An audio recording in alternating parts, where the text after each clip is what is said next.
Hello, everybody.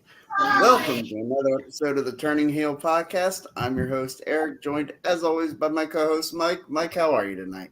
I'm doing great. How are you? I'm doing great as well. Another week. When I tell you, okay, I'm going to give you my rundown of what the past week, as we said last week, weren't able to do a show. I was on vacation. I was down the beach with my wife and our family. It was a great time. But what doesn't happen too often when we're down the shore is me watching much wrestling. And this was a weekend that was chock full of wrestling. That it was. And to the point where, so basically, we left on Wednesday night. So I didn't get much of a chance to watch Dynamite. Then none of the shows on Thursday, which I always look at the Thursday shows as like bonuses. If I get time to watch them, I watch them. If not, I skip those. Right. Dynamite's kind of like whatever at this point. Yeah, Dynamite or Collision is. I put that more as important than Rampage, but Rampage is like the easy skip every week. Right. But yeah, so I've been playing catch up all week, and oh man, what a week! First off, I guess let's just go chronologically, and let's start with Money in the Bank. Okay. So, do you want to just go our results? Sure. Let me bring that up right here. Our clips with everybody. Well, with each other. Money in the Bank. The main event, you and I both took the Bloodline to win. And Sean took the team of Cody and RKO. For the Intercontinental title match, you were the only one to take Sami Zayn. So Sean and I both lost that. Yeah. For the World Heavyweight title match, you were the only one to take Seth Rollins. So, and Sean and I both took Damian Priest. Yeah. And then for the Women's Money in the Bank, I was the only one to take Chelsea Green. You two both picked Tiffany Stratton. And then for the Men's Money in the Bank, I went with what I thought was the obvious choice, Drew McIntyre. You went with Carmelo, and Sean went with Chad Gable. So that was I felt like the Men's Money in the Bank match was maybe the harder to predict. Yeah. Right. I thought it was going to be Drew based upon the storyline and all, but I didn't expect that nice twist we got either. With CM Punk boxing his catching. Yeah. Right. I saw a lot of the internet saying they didn't like and they thought that they wasted this year's Money in the Bank. But I think they not only progressed the CM Punk Drew McIntyre feud even more. Now all of a sudden you got Punk and Rollins. And this could be your speech for that are planned for WrestleMania. Right, and this could be your beginning to build for WrestleMania. Yes. So. Yeah, I agree. I kind of liked that aspect, and I like Punk was so blinded by his rage to stop Drew McIntyre that prevented that caused Seth Rollins to be collateral damage, and I love the broadcast pointing that out. Yes. And I love how Graves had to get in between Rollins and Punk and really just add it more towards the building up for WrestleMania. Well, they're blurring the lines because everybody knows Corey Graves is in real life a friend of Seth Rollins. Right. And so it would make sense for Corey to get in the middle there and not cause Seth to attack Punk. Right. And I still am I the only one who's thinking the whole like, oh, Punk's not really cleared yet? Am I the only one thinking he's got to be cleared? Otherwise, they wouldn't let him do any of this stuff. I don't know because I think he might be cleared now, but Right. I mean, he was gone for a long enough time. Oh yeah. Oh Yeah, yeah. No, and like I don't think he was like he was definitely still injured at WrestleMania and right, when he got with the involved there. bracelet. Yeah. Right. And I think he still might have been injured at Clash of the Castle. The fact he didn't take any bumps that show. Yeah, no, that's true. And even if you recall the SmackDown, the beating he got, we didn't see the beating. It Right. was implied. And then Drew was so, and I know I pointed this out a couple weeks ago. Drew was so safe with how he dropped Punk Yeah. on the ramp there. Yep. He was so smart about it. Right. And I think that this is going to build if we get it at SummerSlam or whenever we get that Punk versus Drew match could main event a PLE without having a title belt. I think they've put that much build to this story and that much heat into the story that they really could do that if they wanted to. Would you think it's strong enough to close SummerSlam? Because I think it is. I think it's your most compelling story right now. Because let's face it, what else could they close it with? Solo against Cody? Solo Cody's the only one that I think has a chance to beat it out, but to me, I mean, I think the Punk McIntyre is the more compelling story. Right. Then like I'd almost rather close with Rhea and Liv than well, yes. Yeah, because I think that storyline Cody Solo. I think Rhea Liv would be more compelling than Damien against Gunther. So agreed. Yeah, and by the way, the arc of that story, just I can't say enough good things about it. I've really enjoyed it. Like I enjoyed the layers of the Liv Morgan character. I enjoyed seeing them portrayed to everybody.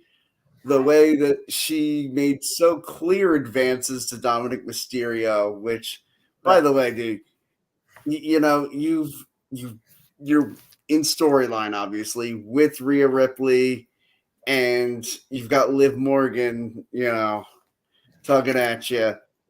Kudos, Dom. Kudos. Now here's my thing. Now, how are they going to build the story? Because to me, it seems like you've almost got to just let Rhea dominate the first match back against Liv. Yeah. But couldn't you also see, like, obviously Rhea dominates the match physically, you know, tosses her around quite a bit. But, you know, the whole story that you've been telling is Dominic Mysterio and his screw-ups trying to cost Liv Morgan the Women's World Championship. Right. What if we have another screw-up by Dom at SummerSlam? And cost... Or what if it's not a screw-up? I don't know. What if Dominic really chooses Liv Morgan over Rhea Ripley? Now, in the background here, I'm hearing Denise saying, I've never seen a guy with a mullet and a mustache get so many women before. Let's remember Latino Heat, Eddie Guerrero. Right, yeah. Did he have a mullet? He had a mullet. Yes. Oh, he had a serious mullet, too. He had a great mullet. Did he have a mustache? Yeah. He kind of, well, it was like a he had the goatee. He had the goatee. It wasn't like a full grown in goatee. No, Dom with that caterpillar is quite nice. Yeah, I got to admire. I admire the good porn stash on Dom. Yes. Yeah. Now I'm wondering. A la Ron Jeremy. I would tell our younger audience to Google it, but No. maybe don't. No.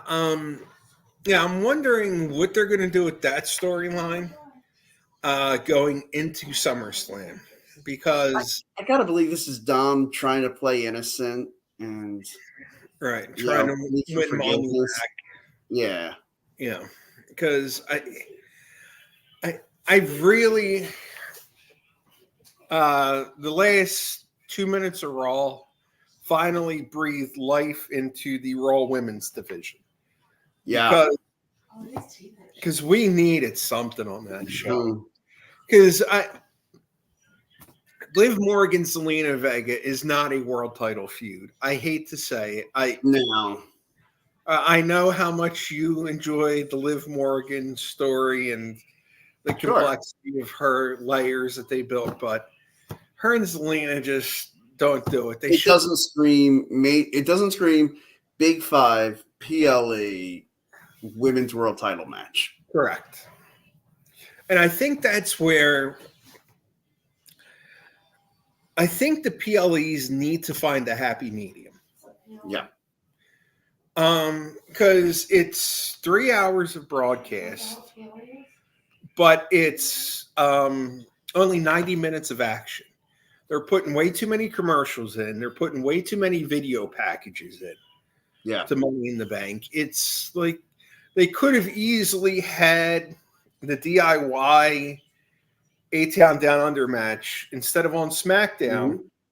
They could have put that on Saturday night on Money in the Bank. Right.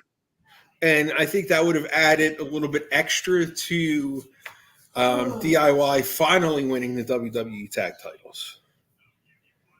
Yeah, I agree with you. I think that would have been a great story for PLE. Still would have been in Toronto. They still would have capitalized on the whole. They got the NXT tag titles in Toronto, and then they win the WWE tag titles in Toronto. They still could have done that. It could have been part of Money in the Bank, the PLE, and yeah, I agree. That would have been a much better platform for them. Right, especially with SummerSlam, I think you need at least 7 matches. Agreed. And I mean, how compelling would that then be? You put them on this big PLE to win the tag team titles. Johnny Gargano then goes back to Cleveland a champion. Mm-hmm. I think that'd be a compelling story. I think it would be. And I mean, they still can put the WWE tag titles on the line at SummerSlam. I think they will. I feel like that got to be a 4-hour show. Like they got to make if they're trying to convince people that SummerSlam's big enough to be a 2-night event starting next year. I think it's got to be 4 hours this year. I think so. I think they should start it at 7, let it go to 11. I'm very interested to see who returns at SummerSlam this year. Yeah. I gotta believe Roman and or The Rock. Yeah. Yeah, because I gotta believe Roman comes out at the end of Cody Solo, and you almost wonder, oh, is he there to attack Cody? But instead, he spears Solo, or something to that effect. Yeah, and to prove that he truly is the head of the table after what we saw 2 Fridays ago. What? Right, which was very compelling. And, Solo taking the reins and Paul Heyman, defiantly, you're not my tribal chief. Like that was beautiful. It really was. And the fact they put Paul Heyman through the table. Now we're going to build up to this new ruthless bloodline against, I guess it'll be Roman and the Usos, but they're going to need a 4th guy. Well, here's the thing. I think what ends up happening is we get somehow a tease of, Solo saying that there's like a benefactor. somebody benefacting the bloodline, somebody bankrolling it. And that's how they could get, the Gorillas of Destiny over. That's how they could get Jacob Fatu over. Right. And I think that person that will be revealed as the benefactor is also family, the final boss, The Rock. Yeah, I think so. And so that gives you your 5 for the eventual War Games. Right. And then I think Roman and the Usos. Now, one of the thoughts I heard was that apparently WWE has signed Hikuleo, the other son of Haku. Correct. And that could mean that Hikuleo ends up on the side of 2.0, and that Jacob Fatu ends up leaving 2.0 and going with the original bloodline. That would be And that interesting. gives them 4 and then 5 on the side of the new bloodline. And I think you know where I'm going when I start talking about who that 5th guy is going to be for the bloodline. I am talking about your honorary Uso. I'm talking Sami Zayn joins for one night only, is back with the original bloodline. Roman Reigns comes to him and says, Sammy, I acknowledge you. See, I think there's a better choice. Okay. Think about it. Who's going to be with Roman and the Usos?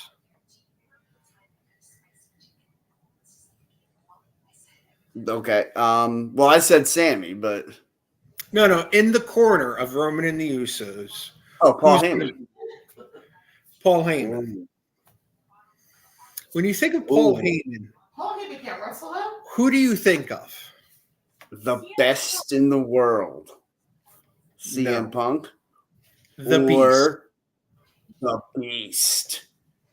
I mean, if you think about it too,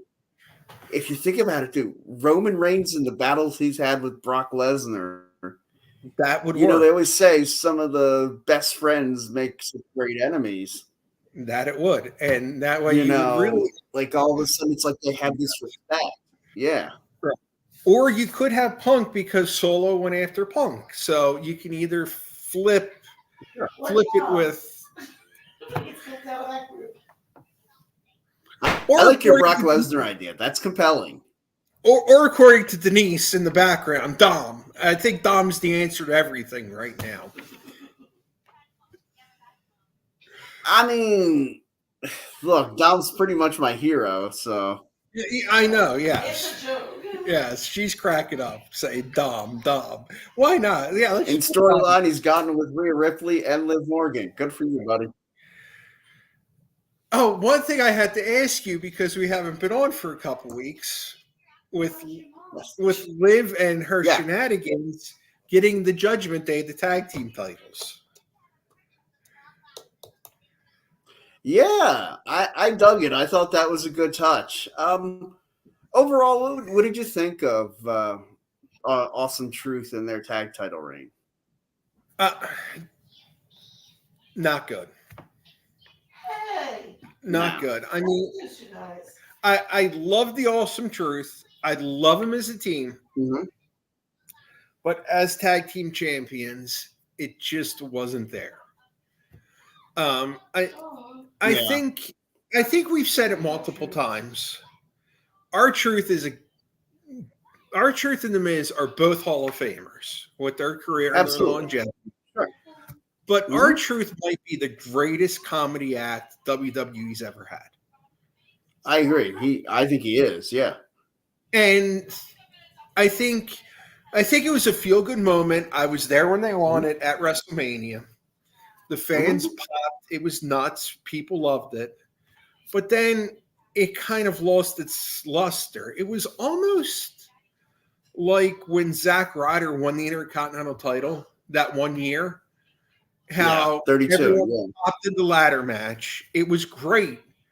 But then instead of just taking the belt off of them quickly, they let this title run go for a while. Where Zach, Yeah, whereas unfortunately, I think the best thing they did for Zack Ryder and to make that run special was have him drop it the next night.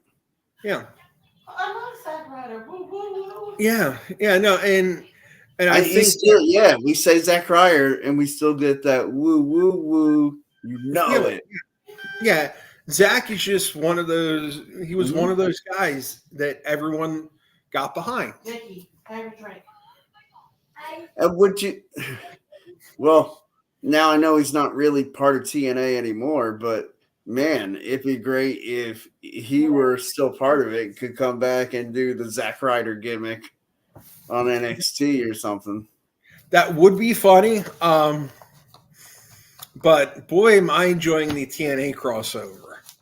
I am loving it. Uh, And can I just tell everybody, I believe in Joe Hendry.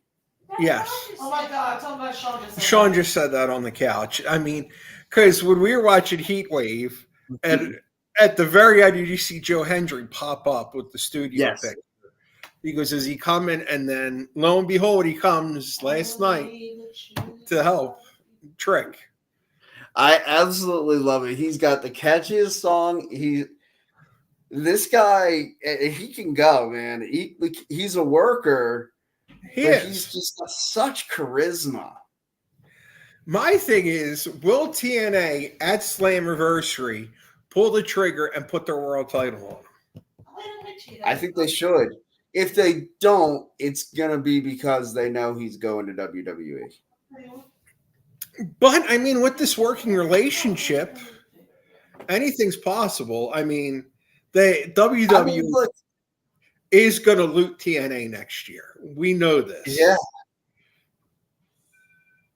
we know. yeah. This. WWE is going to raid TNA because they're going to need those guys when they go to Netflix for Monday Night Raw. Right. And I want to parlay that conversation into something else. It's I know that there was a long time that there were a lot of the hardcore, probably fans around our age that really wanted John Cena to retire. Now that it's going to happen, I mean, look, I was never one of them. I liked John Cena. Right. I always thought like he was important for the younger generation. Like that's how you get those young kids into it, is give them a hero they can believe in. Like we had Hulk Hogan. Even though I wasn't a Hulkamaniac, I was more of Ultimate Warrior and like I said, a lot of the bad guys. Right. But like I understood that other kids loved that hero, that all American, say your prayers, take your vitamins, train, and if you work really hard, good things will happen to you. Right. And kids need to believe that. And because they're kids and you can't tell them how awful life is. Right. But and John Cena, I thought was a great connection with that whole never give up. Yes. And like I loved his I Quit match with Randy Orton. It's one of my all-time favorites. And I love that part at the end of that match when he takes the microphone, I did not quit.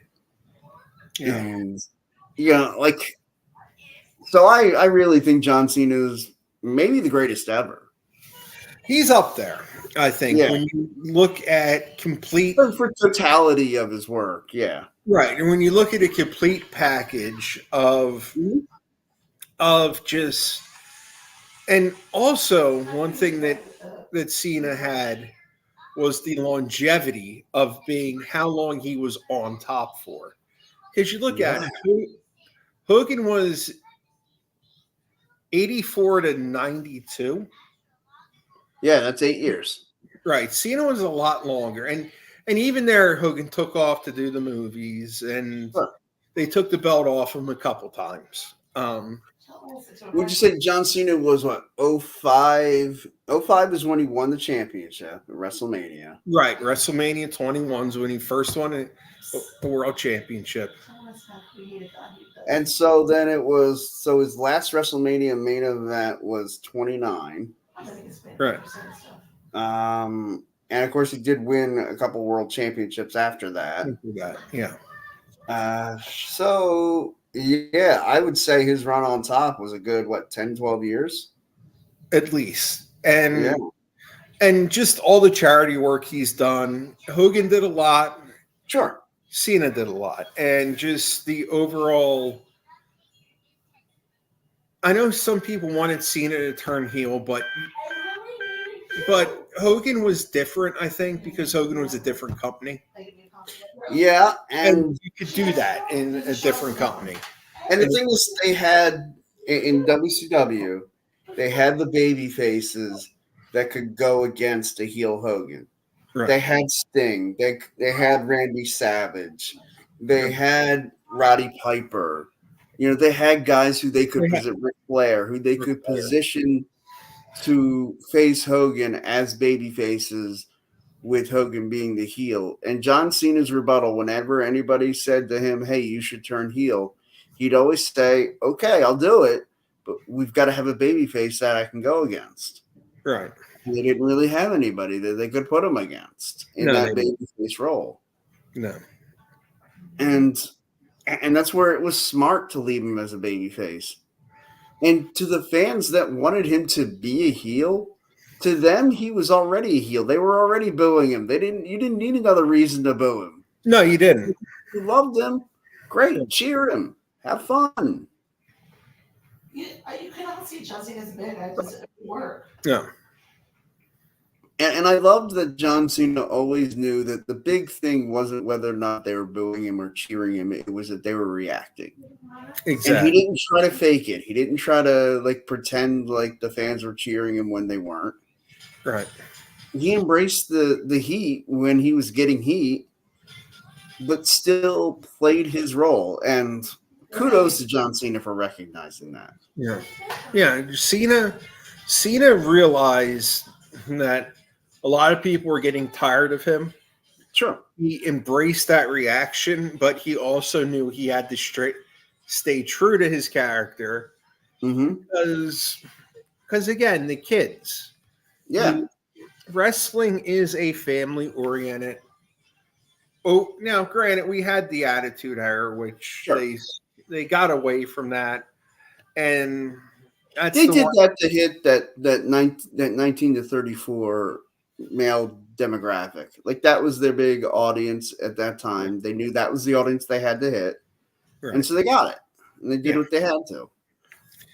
And now that's what I'm a little bit worried about with Netflix is they're saying, "Oh, it's going to be uncensored." How? Well, so how are you going to then tell your at that point 11-year-old son, "Hey, you can watch Monday Night Raw with me," if it's going to be uncensored? Now, what I'm hoping the uncensored means is they're not going to blur out the "holy shit" chants. Right. And, some of that stuff. I hope that doesn't mean they're going to go way over the top. Right, because they don't need to at this point. We don't need another Attitude Era. Look, I appreciated it and I loved the Attitude Era. But if you go back and look at it, the matches during the Attitude Era, they kind of sucked. Go back and watch any of those old Monday Night Raws, any of those matches then. The matches weren't good. It's Crash TV, according to Vince Russo. You don't want them to change the channel. How many times have you heard that bull crap come out of that turd's mouth? I'll tell you what, man. You know what made me change the channel? When I was sitting there watching and being like, this match sucks. Let me flip over here to see if this match is any good. Oh, this match sucks. Let me flip back over and see if they've got something better going on. Exactly. I mean, that's what I kept doing. The Attitude Era. Now this, I've got to ask this question. Someone asked me this at work today. Okay. And I want to spin it because it's a wrestling show. Mm-hmm. If you can relive any decade, what decade would you relive in wrestling? Oh. Okay. Okay, so I can choose my beginning. It doesn't have to be like 90 to 2000. It can be 95 to '05, right? Like No, no, something. no. It has to be Like not Okay, complete It has to decade. be Gotcha. January 1st, 1990. Then when we get to December 31st, 1999, instead of going to 2000, you go back to 1990. And you live in like Groundhog Day, a decade for the rest Oh of your life. Jesus. Um. Oh well, I'm gonna have to in that decade turn. Am I the same age I am now, or do I become the age I was then? I don't care about that aspect. Because I want to be able to drink alcohol when I'm there, so I'm gonna have to choose a decade Okay, where I can. well, how about this? You're a grown adult. You can go back to any decade. Okay. Okay. All right. All right. Now that I understand the rules of the game. Okay. All right. Uh, well, I guess I'm still gonna have to go 2010 to 2020 because the Eagles won a Super Bowl in that era, so I'll go with that one. no, you said wrestling. I was just talking about wrestling, but not. I thought you just meant like any period in. Yeah. Okay. No, no, no. No, yeah, it's just So when I'm wrestling. not watching wrestling, it's present. When I am watching wrestling, it's that decade. Gotcha. Right, right. Okay. Sorry. I'm a stickler. I have to know the rules of the game. Boy, that's a tough one. Because my instinct is to say 90 to 2000. Okay. But man, there's a lot of Drek in there. Right. And 2000 to 2010, it's like I'm at the tail end of the Attitude Era, and I'm watching it. I think I would go 2000 to 2010. Okay. I feel like that was a really good. There was a lot of underrated years in there, and a lot of underrated matches. And oh man, now I can go back and watch some of the old TNA days again, Right. like the Asylum era. I can relive that. Yeah, yeah. I think I would go 2000 to 2010. Okay. What's yours, Mike? What No, was your answer? My answer was the 80s. No, you Okay. can't go back. No, because the 80s were the time where you still had multiple major wrestling promotions. And you could, Yeah, I would say, yeah, that part would stink because, like, basically, because you could come home at the end of school and put on ESPN 5 days a week, and you'd either have AWA or World Class on, depending what day of the week it was. yeah, I remember And those then days. Saturday mornings, it was from 9 to 2, it seemed like, a block of wrestling. Now, Yeah. granted, our area was a lot different Yeah. because we had a lot more compared to St. Louis. So, Right. Yeah, I would say that, like, especially when I moved up to Pennsylvania, it was 1993, and this is when I really got acclimated with like the TV stations and stuff like it was, if I remember it right, 8 o'clock was the power hour for WCW. 9 o'clock, I got to switch over and watch. I want to say it was Challenge, or maybe it was Superstars, or no, it was Mania. It was Mania at first, or after Power Hour, Mania. Then I think it was Challenge and Superstars. right. Basically, it was like a 5 or 6 hour block of wrestling, and Yeah, I think it started. like I would get on the morning. Yeah, because I remember this and it dates wouldn't be back over until like 1 or 2. Yeah, before that. Before ECW came, when Joel Goodhart had the Mhm. Tri-State Wrestling Alliance, he had a radio show on WIP from 8 to 9. You can listen to that, Yes. and then it would just start bundling into all your television wrestling on Saturday. Yeah, I remember. Yeah, because I would listen to the radio. It was downstairs.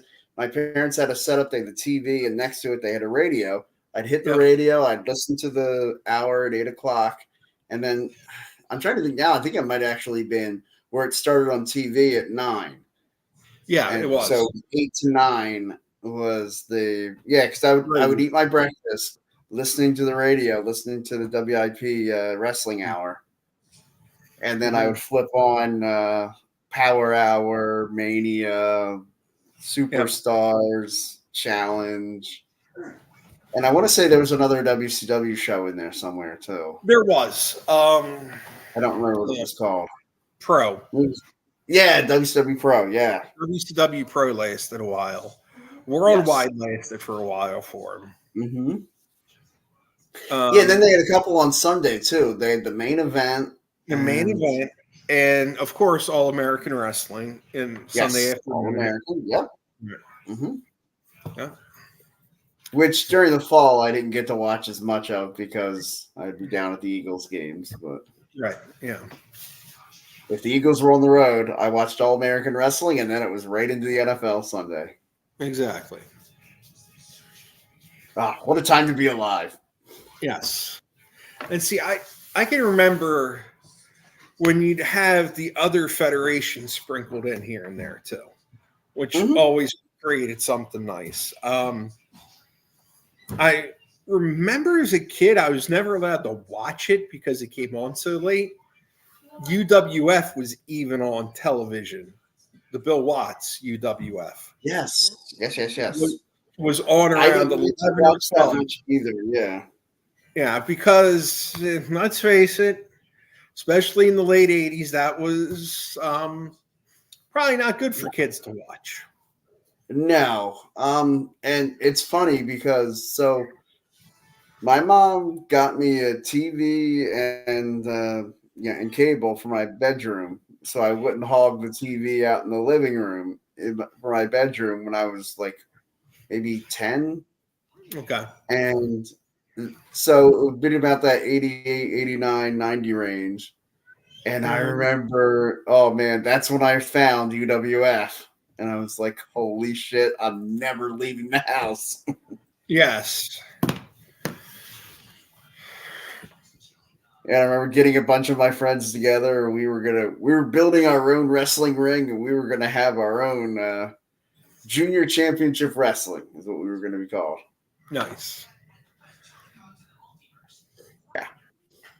Thankfully, that really didn't. I mean, basically, it's like we set up an area where there was a ring, and like a couple of us choreographed a few moves, and like it was safe as shit because we didn't we just didn't hit each other. Exactly. And we sold the crap out of it. And we would just talk about it ahead of time. Okay, you know what? I haven't won in a while. You get to win this match. You know? Right.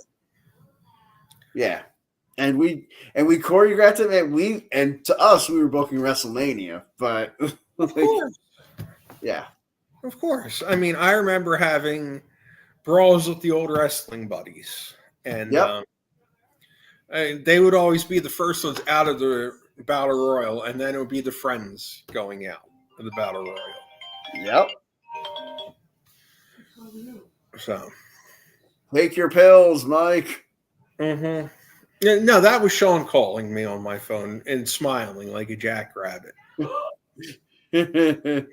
Well, just know, whenever he does that, I'm going to do like what Conrad does to Bruce Pritchard. Whenever his phone makes any noise, he goes, Bruce, take your pills. That's right. So that's going to be my response every time. There you go. And don't worry, my phone, which is on silent, if it ever isn't on silent, you can certainly feel free to say, Eric, take your pills. Take your pills, yes. Yeah. So, okay. So I gave you my rundown for how my weekend went with watching wrestling. I ended up having to I watched Money in the Bank on Sunday when I got home, which led into Monday, and then watched Heat Wave, and was able to watch Raw and NXT.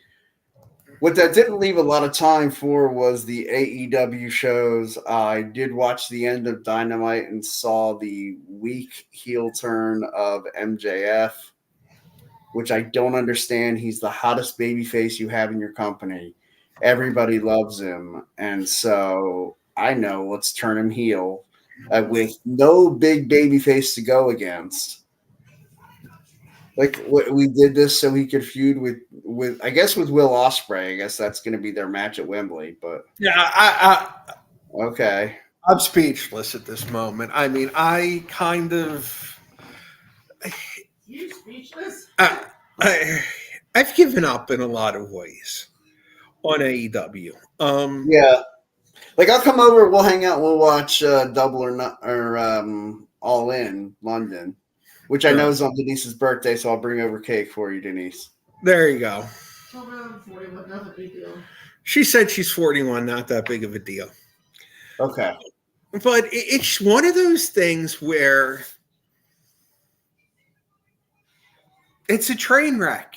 That's the only way to describe this anymore. And not even the fun train wreck that you can't turn away from. It's just, this is bad. You know, you had Jeff Jarrett pour his heart out into an interview about Owen Hart. Yeah. He didn't have the chance to grieve one of his best friends. Yeah. When he passed. You I then thought for sure you were going to let Jeff at least go over in the first round. You then have him lose to Hangman Adam Page in the first round. Like, Jeff should be on tonight against Bryan Danielson in the Owen Hart Cup for the finals in Calgary. That's the way it should have went. But instead, no, we want to bring Adam Page back. So this way Adam Page could turn heel, hang out with the Elite, beat Swerve for the title, and then they have all the belts. Like, you can see this is what they're doing. Yeah. And it's so dumb. Like, I don't even understand. Like, so is he going to be their fifth guy on Team Elite? Like, I guess. And then who's going to be Team AEW? We have Mark Briscoe. You guys aren't watching AEW. I mean, so, okay, your first member of Team AEW is the Ring of Honor World Champion. Correct. Okay. Who else are you going to throw on that team? Like, who's compelling enough right now? Who's even feuding with the Elite right now? I mean, FTR is banged up, like, but I would say they should get in there. Which, by the way, I absolutely love. Not to change subjects, but I absolutely loved DIY's homage to FTR with the Shatter Machine. That was great. That was fantastic when that happened. The Revival versus DIY, just what an awesome match they had in Toronto way back when. I'm trying to see here because what was the last Forbidden Door, correct? Yeah. Was the pay-per-view we predicted 2 weeks ago. Correct. Trying to see what the heck were the matches on there that which the the Elite wrestled. They defeated the Acclaimed and Tanahashi. Okay. To me is like, okay. So, yeah, who are they going to have feud with them? Who's going to represent AEW in the blood and guts? Like you're saying you would watch AEW over thing? I mean, I don't know. Like, and they got to start naming that. Like, when is that? It's the 24th, I think. Yeah, that's a week from not next week, the following week. 2 weeks. So they got to kind of figure out what they're doing. Yeah, and I honestly can't even tell you who I think they should like. Okay, maybe the Acclaimed FDR and Mark Danielson. I don't know. Oh yeah, Mark Briscoe. Yeah. Right. Not unless they get smart, which I don't see them getting smart in this. You got Mark Briscoe. Just put the whole Blackpool combat. No, that's not the way. No. That's not going to happen, though. Sure, I guess. All right. I mean, I feel like Moxley would be in for that because it's like, hey, there's an excuse to Blade. But Exactly. Moxley will do it. I mean, but then again, it's just like, you're going to have to lose because the Elite's going to have to win. of course. Of course, yeah. They're going to have. Yeah, and like,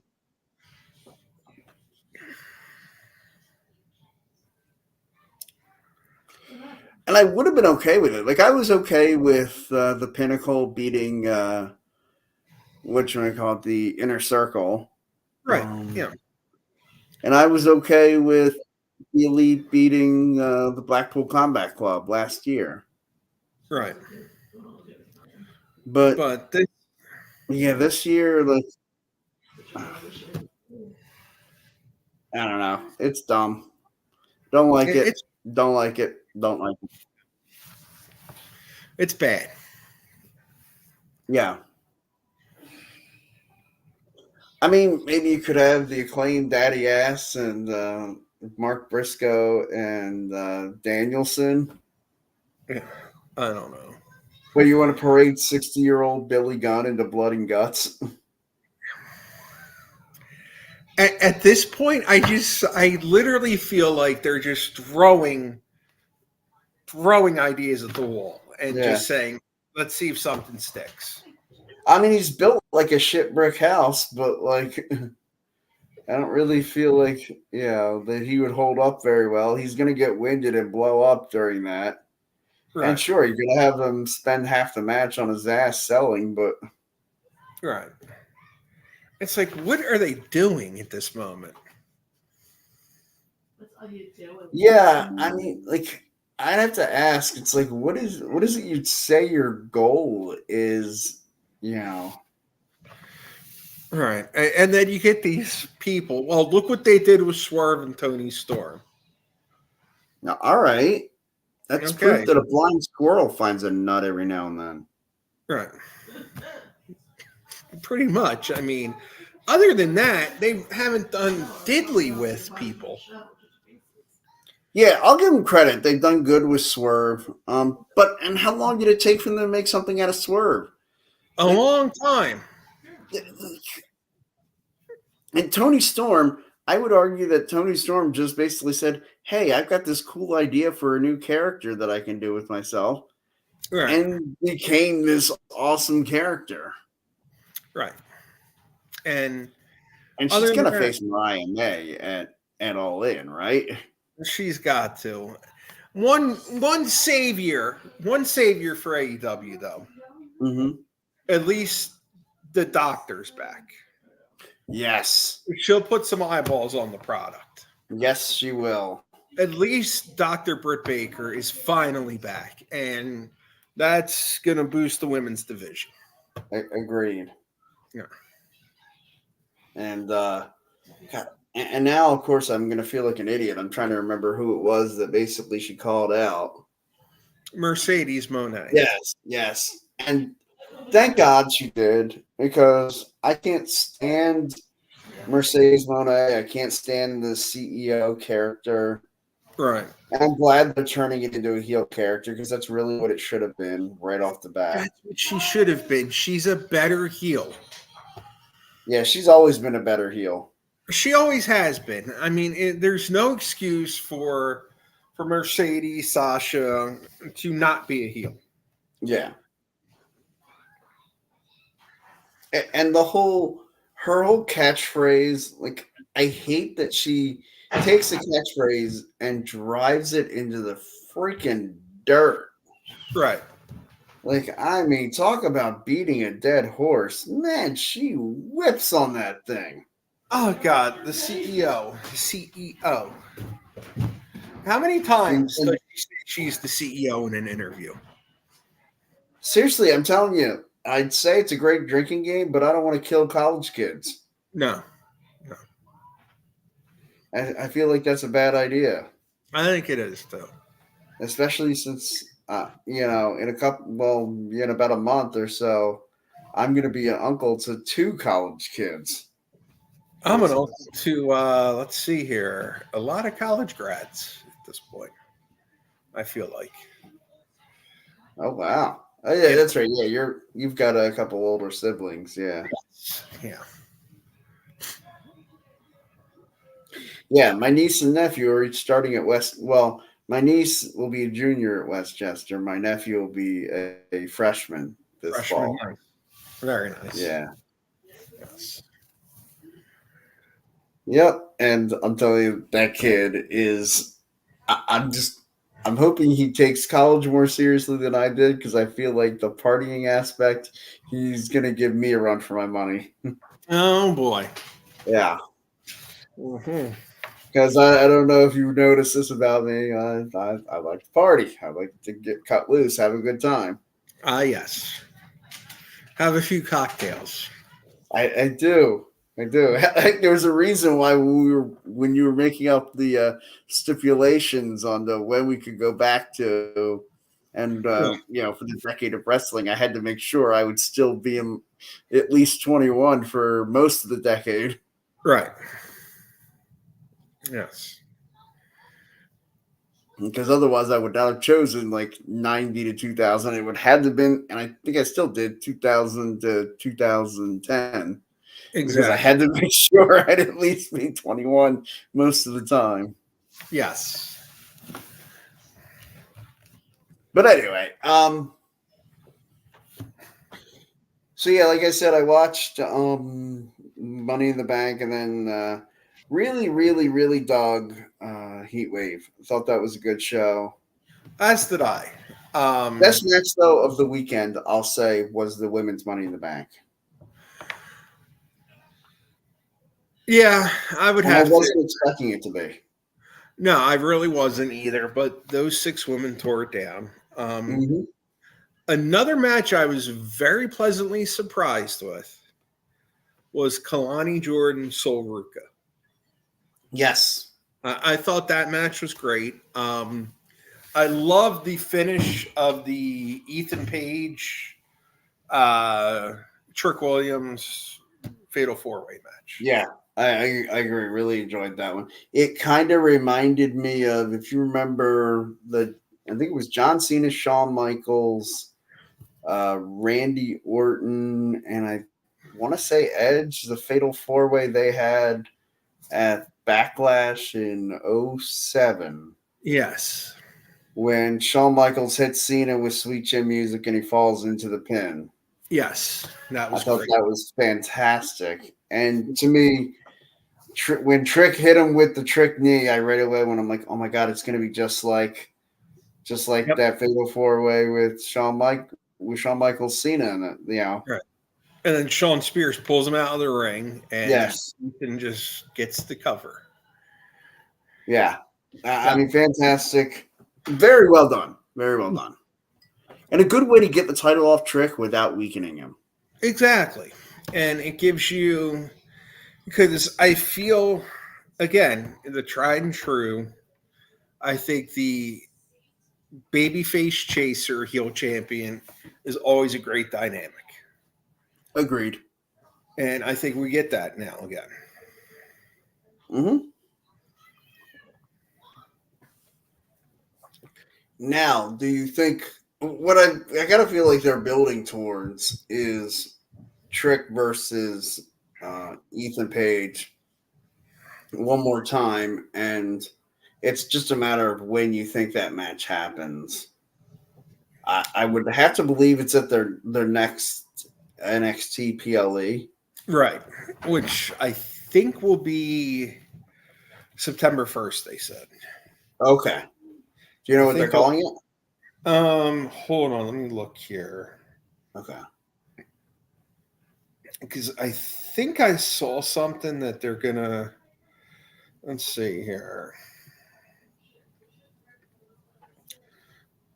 No Mercy. Okay. Yeah, it makes sense. That was one of their events for NXT. Yeah. Yeah. So, well, they're going to do a 2-week Great American Bash, either in July or August. Yeah. I saw them tease that. I want to say it was for August. Yeah. So we're going to have Yeah, that I gotta believe that at one of those events, that's when we get the Ethan Page defending the NXT Championship against Trick Williams. I wonder if they're gonna have Trick lose that return match, let Ethan carry the belt until I almost wonder if they're gonna position Obafemi either as a babyface going after Ethan Page, or if they'll just do heel versus heel. I wonder. Because I gotta believe that by the time we get to Stand and Deliver, it's time for Obafemi to become NXT champion. I think so. To me, he's the guy you're building the brand around. Yeah. He's I just think. a blue chipper, dominant, and Yep. he's too good to hate. That's why he's one of those heels that it's like I almost don't like hating him. Exactly. Which are the kind of heels that I don't like to root for. I like to root for, the nasty heel who's doing every dirty tactic under the sun, because I look at it as if I were trying to fight, if I were trying to win these championships and do all these things, I would have to do those dirty underhanded tactics. And believe me when I tell you, if I was in that spot, I would not freaking hesitate. Exactly. And so that's why those are the heels I like. I don't really like the cool heel. Right. I liked the NWO at first until everybody started liking the NWO. Then I hated them. Exactly. It's like, oh no, and everyone joined them. Yeah. Yeah, when it was the badasses, when it was Nash, Hall, Hogan, and then when it was a big surprise, the Giant joined them. I liked that. Right. But then once it was like, okay, then they got 6. And like once they got beyond 6, I was like, I'm done. I'm out. Right.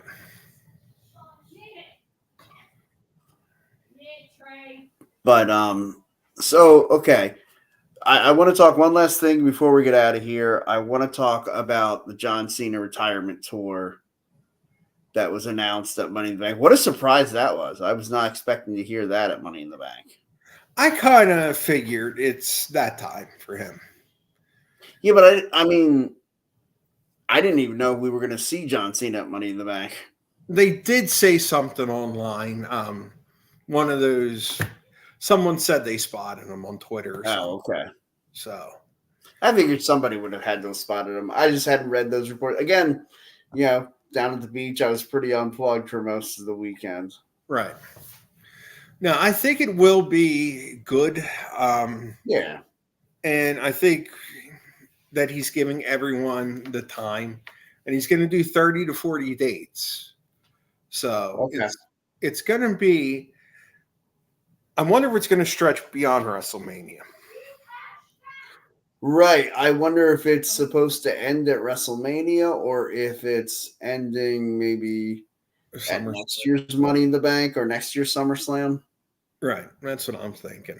Yeah. Yeah, I would think if it's not over at WrestleMania, then yeah, SummerSlam I would think would be the latest. Yeah.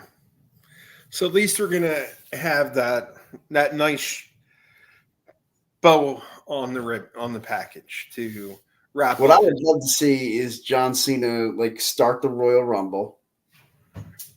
I feel like the next time we see him should be at the first Raw of 2025 on Netflix. Right. And then we go straight into John Cena's in the Rumble. He enters number 1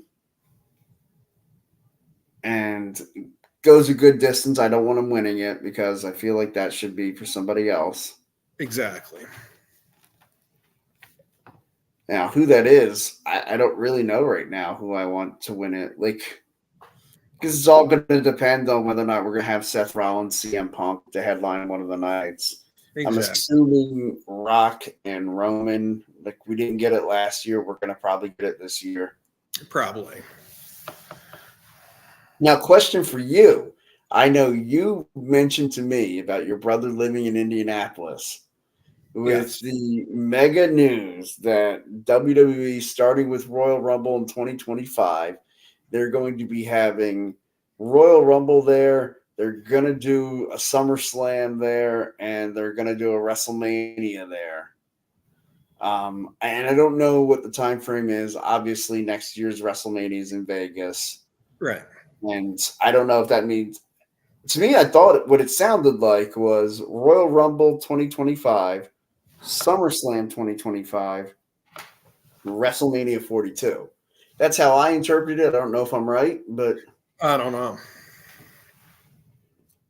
I know you are probably planning on going and visiting your brother at some point there. Yes. Yeah. The talks have already been happening. So, And I'm sure you mentioned that your buddy wants to come with you to the Royal Rumble. And well, the Rumble, no way am I attempting that. okay. Because who wants to travel from Philly to Exactly. Indianapolis in January and February? Yeah, no. Maybe we just sit on the couch and watch that one. Yeah. Exactly. I'll have my Captain and Coke, and we Right. can do some Royal Rumble drinking games. Right. That will be fine for the Rumble. I'm not traveling. Okay. But SummerSlam or Mania, yes. Yeah. By traveling, you mean you and Sean can travel to my house and watch it here on my TV, or Right. I can travel to your house and watch it on your TV. Correct. Yeah. Yes. Now, WrestleMania, I feel like is a different story. It is. SummerSlam, I feel like is a different story. Yeah. Yeah. No, I think I agree with you. If you're going to prioritize the three, it's got to go WrestleMania, SummerSlam, and screw going to the Rumble. Exactly. Yeah, I agree. Yeah. But yeah, discussions have already okay. Yes. You told them your buddy's coming with you, and yes. I will gladly crash on a couch. There you go. Yep. My 40-something-year-old back will somehow manage to figure it out. Exactly. All right, I think we've rambled on enough in this episode. Mike, anything to add before we get out of here? No. That's right. That's why we don't call you. You're not the best color man in the business for nothing. Exactly. I think we rambled on long enough. We certainly have. Guys, thank you so much for checking in with us. Be sure to like, subscribe. Thanks to everybody from all over our social medias, all the different platforms that everybody comes to us from. Where do I want to? Hey, Sean, how's it going tonight, buddy? Good. How about you? Yeah, Philly Sports Alliance. That's us. Edge of Philly Sports. Thank you so much for checking in. All you guys do. So yeah, everybody check out them on your YouTube. Thanks everybody. Have a great night and happy wrestling.